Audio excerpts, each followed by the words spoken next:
There is a dimension of spiritual warfare, a deep, fierce, unfiltered dimension that most believers never enter, never imagine, and never touch. Not because they lack passion, not because they lack faith, but because they were never taught what truly happens beyond the surface of prayer. They pray soft prayers, gentle words that never pierce the atmosphere. They quote scriptures without weight, without revelation, without fire, without spiritual substance. They attempt to resist darkness, yet they do it with borrowed authority instead of awakened identity. And then they wonder, why does nothing shift? Why do battles keep repeating? Why do cycles refuse to break? Today, I am uncovering a level of spiritual combat so profound that the very forces that stand against you, fear, oppression, sabotage, spiritual interference, don't just retreat. They flee. They scatter. They lose their footing and collapse under the pressure of divine authority. Because when you step into the realm I'm about to reveal, your spiritual opposition doesn't merely stop attacking. It becomes terrified that it ever targeted you in the first place. The invisible realm most believers ignore. Spiritual conflict is not mythology. It is not superstition. It is not some old-world idea preserved for ancient cultures or dusty scrolls. It is real. It functions through unseen agreements, unbroken patterns, internal wounds, generational influences, spiritual openings, and unaddressed breaches. And it especially targets anyone carrying purpose, destiny, and assignment. If you've endured seasons of unexplained resistance, if doors close the moment you approach them, if peace evaporates without reason, if relationships collapse right when purpose rises, if pressure increases the moment you make progress, this message is for you. Because the adversary does not waste energy on those who pose no threat. If spiritual resistance has tried to monitor your life, distract your calling, or suffocate your momentum, congratulations. Your destiny is louder than your struggle. Your life carries something disruptive to darkness. Your existence disturbs spiritual opposition. Your rising challenges the narrative written against you. But here is the truth most people never learn. Every negative influence can be reversed. Every attack can be dismantled. Every spiritual curse can become spiritual testimony. And every scheme formed against you can become the very tool that lifts you higher. This is not theory. This is not emotion. This is biblical warfare, strategic, intelligent, precise. The real problem, ignorance, not opposition. Hosea 4 verse 6 declares, "My people are destroyed for lack of knowledge, not for lack of prayer, not for lack of passion, not because spiritual force is too strong, but because believers often don't know how to engage strategically." Ignorance is expensive. Ignorance is a prison. Ignorance keeps battles repeating, cycles returning, and victories delayed. Many believers fight the visible symptoms but never confront the invisible source. They rebuke what they see but never break what they cannot see. They address manifestations but ignore root causes. So the attacks keep circling. The pressure keeps recycling. The battles continue. Spiritual warfare is not about shouting louder, it's about striking accurately. The three-realm strategy of dominion. Today, I will lead you through three spiritual laws, not emotional reactions, not superstition, not fear-based rituals, but biblically grounded principles that shift atmospheres and silence resistance. These are 1. Cry out with authority, legal warfare. 2. Fight from your spirit, internal dominion. 3. Return fire through God's justice, divine reversal. Master these 3, and your life will never remain vulnerable again. Step 1. Cry out with authority. Your tears are not signs of weakness. They are legal evidence in the courts of heaven. Psalm 56 reveals a mystery most believers overlook. David said, "Put my tears in your bottle. Are they not in your book? When I cry to you, my enemies turn back." Notice the divine sequence. Tears recorded. Case documented. Opposition retreats. This is not emotional collapse. This is strategic warfare. Your tears testify. They speak. They carry weight.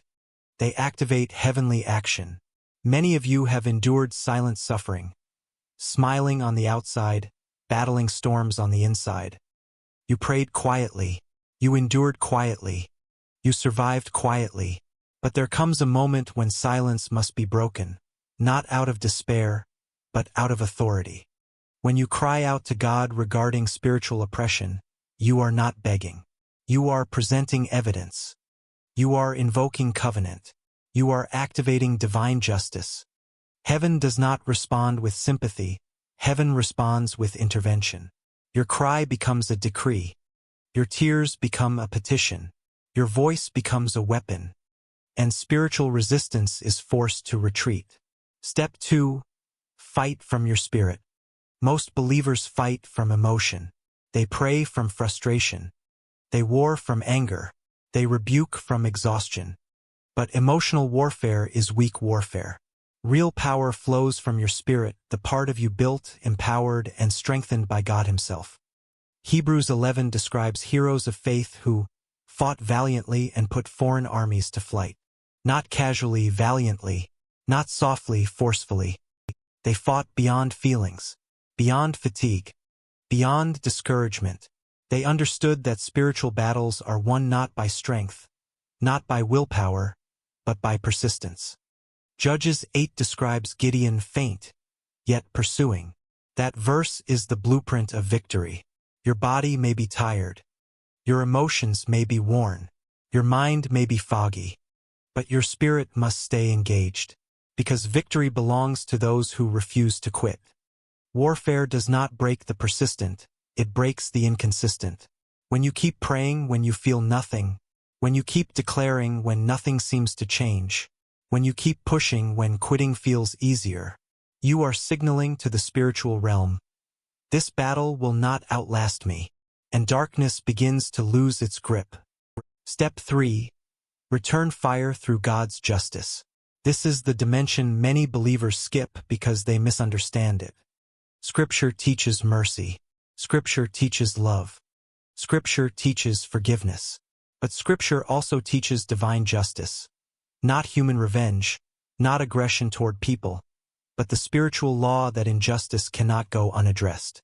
2 Thessalonians 1 verse 6 declares, "It is a righteous thing with God to repay with affliction those who afflict you." This is not a license to harm people. This is a promise that God confronts spiritual opposition on your behalf. But you must activate it. If you stay silent, nothing changes. If you accept attacks as normal, cycles continue. If you ignore resistance, it grows. Ecclesiastes 8 verse 11 explains why evil persists. Because justice is delayed. When spiritual resistance perceives your silence as acceptance, it intensifies. But when you stand in authority and speak God's word, everything changes. Opposition loses its strategy. Negative patterns collapse. Spiritual pressure breaks.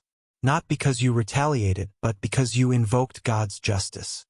Spiritual law. What is sent returns. Psalm 7 teaches a spiritual law of reversal. The pit an enemy digs becomes their own trap. The harm they design collapses upon their own plans. The destruction they intend circles back on itself. This is not God harming people. This is God dismantling destructive strategies. When you pray with understanding, you are not hoping for breakthrough. You are enforcing spiritual law. You are not wishing for change, you are invoking covenant. Closing the doors. The adversary functions through legal access.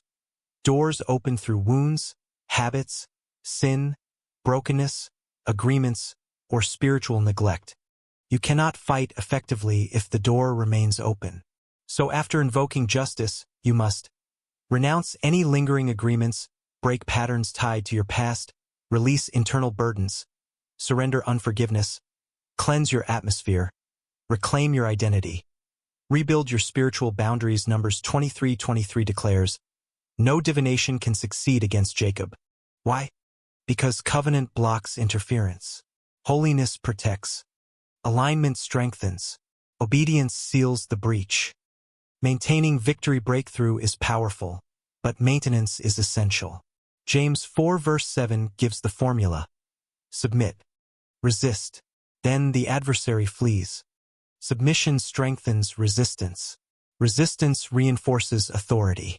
Stay in the Word. Stay in prayer. Stay surrounded by believers who understand warfare. Stay alert. Stay anchored. Your victory is not seasonal, it can be permanent. Speak these boldly, not against people, but against spiritual opposition. Every force resisting my destiny collapses now. Every dark assignment against my life is canceled. Every cycle is broken. Every negative pattern is reversed. No spiritual interference can touch me. I walk in dominion. I live in authority. I am covered, guarded, empowered, and victorious, because greater is He that is in you. And when you rise in authority, resistance falls in defeat. A closing prayer. Father, in the name of Jesus, I stand under your covering. Every destructive influence that has opposed my life is broken. Every cycle ends. Every pattern collapses. Every spiritual voice raised against me is silenced. Let your light expose what must be revealed. Let your justice overturn what has resisted me. Strengthen my spirit. Awaken my authority. Cover my home, my family, my purpose, and my future. I step into dominion, confidence, and victory. In Jesus' mighty name, Amen.